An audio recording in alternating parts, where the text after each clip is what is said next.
Hi guys, Dan the Wolfman here, catchjitsu.com, thecombatsystem.com. Today I actually had a long video about stepping into third-party encounters. A Gracie black belt friend of mine, judoka, just tagged me about this video here. What we're looking at is a bar situation, as it often is, in Colorado. And the guy on the right probably smoked an IPA or something else and sniffed some IPA or something else, allegedly, as people tend to do in certain cities nowadays, and everyone just puts up with it, which is ridiculous. If it doesn't grow from the ground, you probably shouldn't be using it for medicinal purposes. That's just my opinion. Anyway, so he already punched and elbowed a random dude. And now you see the two guys on the left. I believe this is the Jiu-Jitsu black belt, and this is the Jiu-Jitsu purple belt, from what I can gather. It might be vice versa, but that's my understanding right now, are on the left. And you see they're trying to corral him against the wall, and they're trying to keep their hands up in a bit of a fence and de-escalate this guy from his business. So let's watch it from here. Ooh, look at that Kazushi. Look at that beautiful Kazushi. That is like every Aikidoka's dream right there. But I mean, Jiu-Jitsu is just Judo. Aikido is just Daito Ruaki Jiu-Jitsu. And it's all Jiu-Jitsu, which is all grappling. So, there you go. Let's watch it again.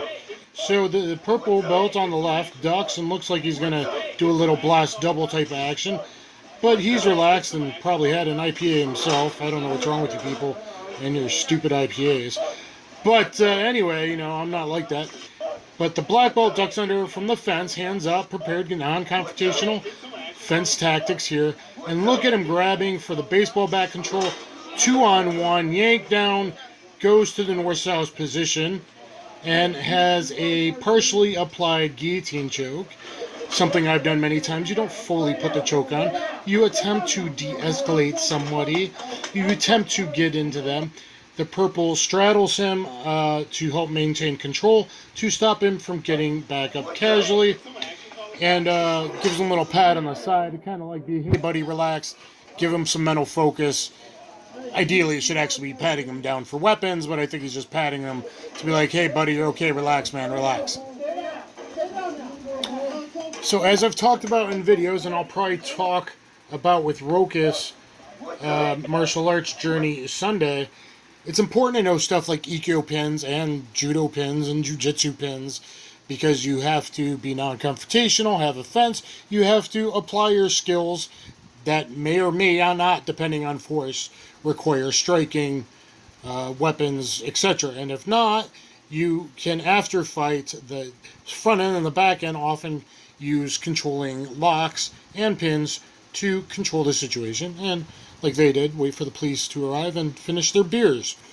So it just happens to be really cool, the timing of the baseball bat control.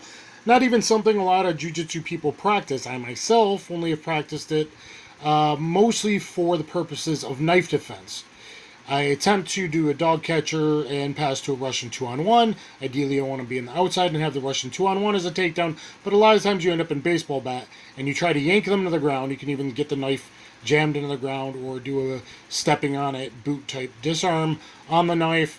But oftentimes you can give them a good shoulder yank. I call it stirring the joint. Stir that shoulder joint, yank them down, just like it did here. Or even if they don't go all the way, that gives you the energy, the timing, the sensitivity, if you have it, to pass to the Russian 2-on-1 and complete the takedown and controlling position.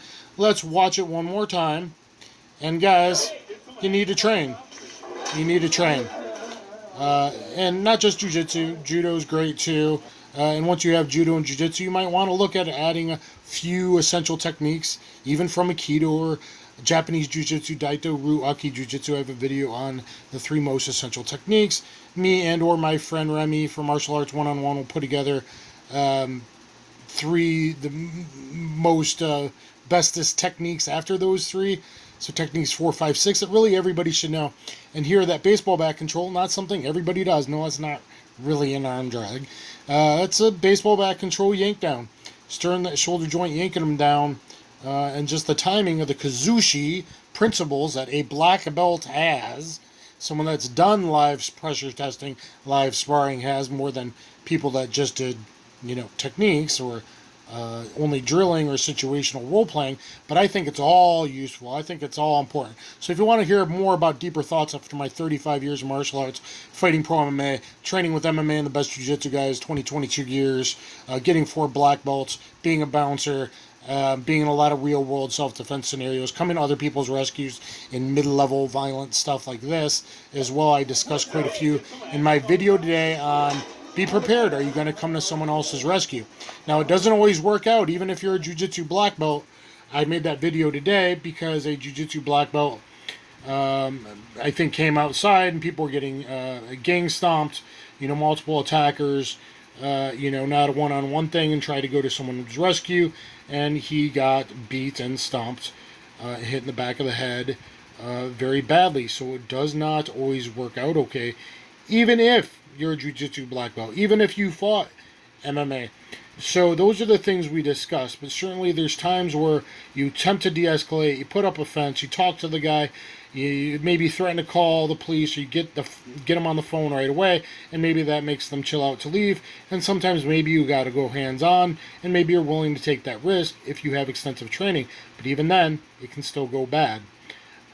So I discussed that quite extensively in my video, catjitsu.com, Dan the Wolfman, stepping into third-party encounters. So please do some thinking about that and get out there and train. Thank you, everybody. Thumbs up, share, subscribe, and comment.